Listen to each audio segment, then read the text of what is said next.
Halo, saya Veranda Putri-Jelita. Pada kali ini, saya akan membahas mengenai landasan untuk memahami perencanaan sumber daya pada perusahaan. Yang pertama, kita akan membahas mengenai munculnya sumber daya perusahaan pada sistem perencanaan. Nah, di sini terdapat definisi ERP. Apa sih ERP itu? ERP merupakan sebuah perangkat lunak yang digunakan untuk mengelola data di sebuah perusahaan. Sistem ERP dapat dikatakan sebagai tempat yang menyediakan basis data perusahaan atau tempat yang digunakan untuk memasukkan, memproses, memantau, dan melaporkan atas transaksi. Nah, di sini juga terdapat evolusi dari ERP. Yang pertama yaitu sistem titik pemesanan ulang. Ini terjadi pada tahun 1960-an. Nah, yang kedua, pada tahun 1970-an, ERP ini dinamai dengan Sistem Perencanaan Kebutuhan Material atau MRP. Nah, yang ketiga, terdapat Perencanaan Sumber Daya Manufaktur atau MRP2. Nah, ini pada tahun 1980-an. Nah, yang keempat, terdapat MRP3 dengan Sistem Eksekusi Manufaktur atau MES pada tahun 1990-an. Nah, yang kelima, terdapat sistem ERP, perencanaan sumber daya perusahaan. Ini terdapat pada tahun atau pada akhir tahun 1990-an.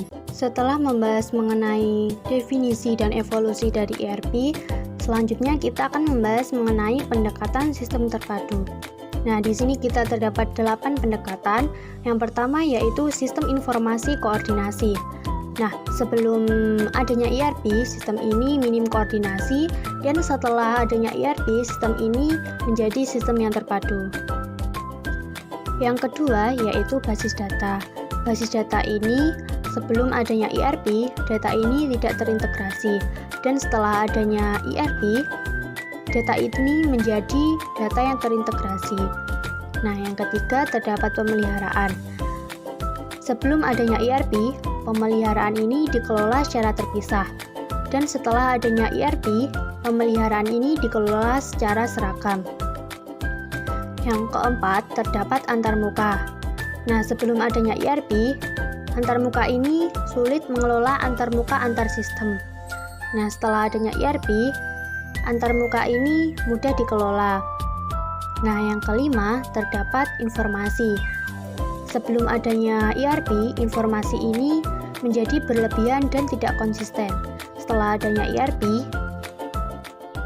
informasi ini menjadi konsisten. Yang keenam, terdapat arsitektur sistem. Sebelum adanya ERP, arsitektur sistem ini menjadi teknologi lama, dan setelah adanya ERP, arsitektur sistem ini menjadi model client server. Nah, yang ketujuh, terdapat proses. Sebelum adanya ERP, proses ini tidak kompatibel, dan setelah adanya ERP, proses ini menjadi konsisten. Nah, yang terakhir yaitu yang kedelapan, terdapat aplikasi. Sebelum adanya ERP, aplikasi ini berbeda, dan setelah adanya ERP, aplikasi ini menjadi aplikasi yang tunggal. Manfaat bisnis dari ERP. Secara umum, tujuan diadakannya ERP yaitu untuk memaksimalkan truk informasi, meminimalkan desain pelanggan dan pemasok, dan membantu untuk mengambil keputusan. Nah, di sini juga terdapat beberapa manfaat dari bisnis ERP, yaitu yang pertama, waktu respon informasi yang cepat. Yang kedua, peningkatan interaksi di semua perusahaan. Yang ketiga, peningkatan manajemen pesanan. Yang keempat, siklus penutupan keuangan menurun. Yang kelima, peningkatan interaksi dengan pelanggan. Yang keenam, meningkatkan kedisiplinan pengiriman. Yang ketujuh, mengurangi biaya operasi langsung. Dan yang terakhir, menurunkan tingkat persediaan. Modul ERP. Vendor ERP utama yaitu SAP, Oracle, dan PeopleSoft mendukung sebagian besar area fungsional bisnis, yaitu pemrosesan pesanan penjualan, pembelian, perencanaan produksi, akuntansi keuangan, akuntansi manajemen, dan sumber daya manusia. Nah, modul ERP yang populer diterapkan oleh berbagai perusahaan di Amerika Serikat yaitu modul keuangan dan modul akuntansi. Setelah membahas mengenai modul ERP, yang selanjutnya kita akan membahas mengenai alternatif desain ERP. Organisasi pada saat mengevaluasi ERP mempertimbangkan beberapa hal, yaitu pilihan desain alternatif, di mana dari desain tersebut terdapat kekurangan dan kelebihannya masing-masing. Sebagai contoh, membangun sistem ERP internal merupakan alternatif yang paling memakan waktu dan mahal, dan menimbulkan risiko yang cukup besar. Tetapi, pendekatan ini memiliki keuntungan bahwa organisasi dapat membangun sistem perangkat lunak berdasarkan proses uniknya sendiri, dan perangkat lunaknya tidak akan dibagikan kepada pesaingnya. Di sini, kita juga akan membahas mengenai kasus bisnis ERP. Nah, di sini terdapat analisis biaya manfaat ERP. Metode untuk melakukan analisis biaya manfaat dari proyek ERP yaitu dengan menggunakan net nilai sekarang bersih atau net present value untuk memperhitungkan nilai waktu uang sekarang. Terdapat dua biaya dalam metode ini, yaitu biaya ulang atau biaya awal dan biaya non-ulang.